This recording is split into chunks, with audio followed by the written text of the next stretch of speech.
Bismillahirrahmanirrahim. Assalamualaikum warahmatullahi wabarakatuh.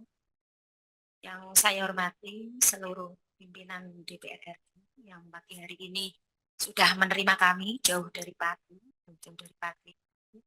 Langsung saja tadi sudah disampaikan teman-teman kami bahwa percepatan RUU perampasan aset dengan nanti segera disahkan seperti itu. Kemudian tadi yang lain juga sudah disampaikan oleh teman-teman kami. Dan kami mewakili aktivis perempuan Padi juga sebenarnya ingin menyampaikan kegelisahan yang sungguh sangat menyedihkan bagi kami, terutama baru beberapa bulan kemarin di akhir bulan April dan Mei, kasus kekerasan seksual tentu yang ada di Pondok Pesantren Dolokusumo itu juga sudah menjadi isu nasional begitu. Dan menurut catatan kami itu juga bagian dari kelambanan hukum gitu ya. Artinya sebenarnya kasus itu sudah dilaporkan sejak 2024, tetapi kemudian baru bisa diungkap dan istilahnya ditangkap pelakunya, itu pun masih harus ada adegan drama melarikan diri kan seperti itu. Padahal korban ini mengalami trauma, mengalami beban psikologis yang sungguh sangat menyakitkan seperti itu. Nah, sehingga kami mendorong kepada anggota DPR RI bagaimana penguatan dan juga penegakan hukum yang berpihak terhadap korban. Bagaimana korban kekerasan seksual ini tidak semakin sakit karena trauma yang mendalam ini tidak ditangani dengan baik dari aspek psikologis, fisik dan juga ada restitusinya juga, itu juga penting. Nah, yang kedua adalah penguatan sistem pencegahan tidak hanya sekedar respon kasus gitu ya. Saya senang sekali ketika sekarang sudah ada wacana dari DPR RI adanya revisi Undang-Undang Perlindungan Anak. Ya, mudah-mudahan ini nanti segera bisa ada revisi yang itu betul-betul memang dapat istilahnya berpihak kepada korban. Yang pertama, bagaimana standar pengawasan lembaga pengasuhan anak, dalam hal ini pesantren, kemudian daycare, ataupun panti asuhan. Selama ini bagaimana sistem standar operasional prosedurnya, ini seperti apa? Kalau SOP pengawasan ini bisa dilihat kemudian secara transparan, SOP-nya jelas, tentu ini juga akan menjadi istilahnya rasa aman dan nyaman bagi orang tua yang memondokkan ataupun menaruh anaknya di daycare. Saya kira kasus Jogja itu juga menjadi catatan ya daycare. Dan beberapa teman kami di luar Pati itu agak meragukan ketika mau mondokin di Pati, Pak, Bu. Ini gimana, pondok pesantrennya aman nggak? Oh aman, saya tetap memastikan bahwa masih banyak pondok pesantren di Pati yang bagus-bagus, itu masih banyak, Bapak. Saya sampaikan. Hanya memang butuh sistem pengawasan dan juga sistem pencegahan sejak dini ya. Deteksi dini itu menurut kami memang harus gitu ya. Jadi saya kira di dalam Undang-Undang TPKS gitu ya, nomor 12 tahun 2022, mulai dari pencegahan, penanganan, kemudian perlindungan dan juga pemulihan korban ini harus menjadi satu kesatuan, tetapi poin pencegahan ini menjadi penting. Jadi sebelum adanya kejadian-kejadian itu, bagaimana pemerintah gitu ya dengan regulasinya itu betul-betul memastikan implementasi hukum ini tidak hanya sekedar aturan, tetapi implementasi ini bisa sampai daerah. Itu catatan kami. Dan yang terakhir Bapak Ibu, adanya istilahnya anggaran ya. Ya, ketersediaan anggaran khusus dari pusat maupun daerah untuk program pencegahan, pemulihan dan pemberdayaan korban kekerasan seksual.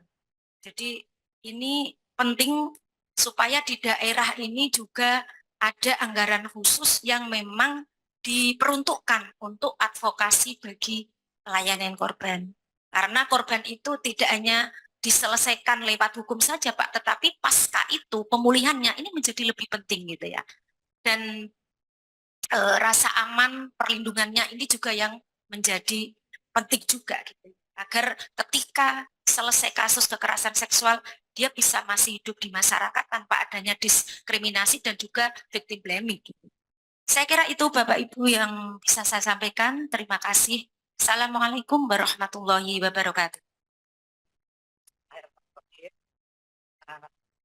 Assalamualaikum warahmatullahi wabarakatuh.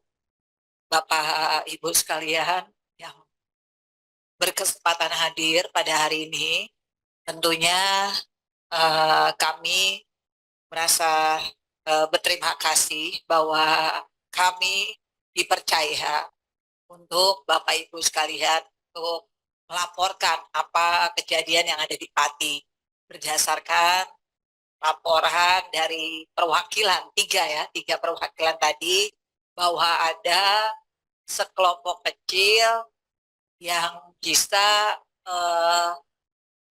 yang bisa membuat konotasi terhadap daerah Pati sehingga harapan Bapak yang mengusulkan tentang perikanan tadi, kek perikanan, merasa Pati, masyarakat Pati merasa dirugikan karena dengan adanya pemberitaan-pemberitaan tersebut, maka investor menjadi mempunyai keraguan untuk bisa menanamkan modal di daerah Pati yang tujuannya adalah untuk kesejahteraan masyarakat Pati. Begitu ya Pak, maksudnya ya. Baik, tadi saya bisa menyimpulkan bahwa tuntutannya itu ada sekitar 5, yaitu percepatan pengesahan RUU perampasan aset, optimalisasi peran aparat penegak hukum dalam menjaga kondusivitas Kabupaten Pati, penguatan kesejahteraan petani Ketelha melalui hilirisasi, dan pengembangan Pati sebagai kawasan ekonomi strategis. Tadi saya baca sekilas, usulannya itu adalah industri, agro dan pangan, maritim dan perikanan, industri dan logistik pantura, integrasi dari 3 kawasan. Dan yang terakhir adalah penguatan pers dan tata kelola informasi digital. Kalau mungkin Pak Cucun, untuk percepatan pengesahan RUU perampasan aset, saat ini di Komisi 3 memang mereka sedang mendengarkan dari banyak RDPU untuk meaningful participation. Karena RUU ini juga ada sedikit tricky situation, jangan sampai ketika undang-undang ini jadi, itu juga menjadi alat pukul bagi rezim yang berkuasa. Jadi kan kita harus membuat undang-undang itu yang setara antara masyarakat dengan penguasa. Jadi mungkin bukan diperlambat tidak, tetapi lebih kepada kehati-hatian. Sehingga ketika undang-undang ini jadi, jangan sampai nanti masyarakat juga yang menyesalinya, kan gitu. Dan yang terakhir tadi dari Ibu Indar, untuk kasus kekerasan seksual, saya juga sama Bu, mungkin Ibu bisa melihat rekam jejak digital saya bahwa saya juga concern dengan kekerasan seksual terutama untuk anak-anak, wanita dan semua kaum yang lebih rentan ya Bu ya. Tadi Ibu juga meminta dana untuk pemulihan dan perlindungan ya Bu. Itu nanti bisa ada di LPSK. Dan kemarin LPSK juga sudah mengumpulkan dana abadi, macam dana abadi untuk perlindungan, untuk biaya perlindungan itu sebesar baru terkumpul sebesar 200 miliar. Dan kita akan terus mengumpulkan lagi dan mengumpulkan lagi yang penggunaannya tentu diatur oleh undang-undang. Dan memang banyak masukan dari berbagai pihak untuk kita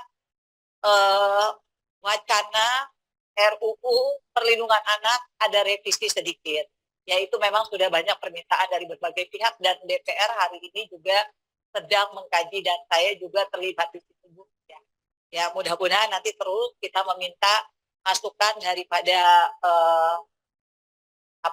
daripada ibu-ibu lah ya, terutama ya, yang ingin memberikan masukan terhadap wacana revisi Undang-Undang Perlindungan Anak tersebut. Jadi kita sedang berjuang Bu, jangan pernah lelah untuk anak-anak kita, generasi penerus bangsa.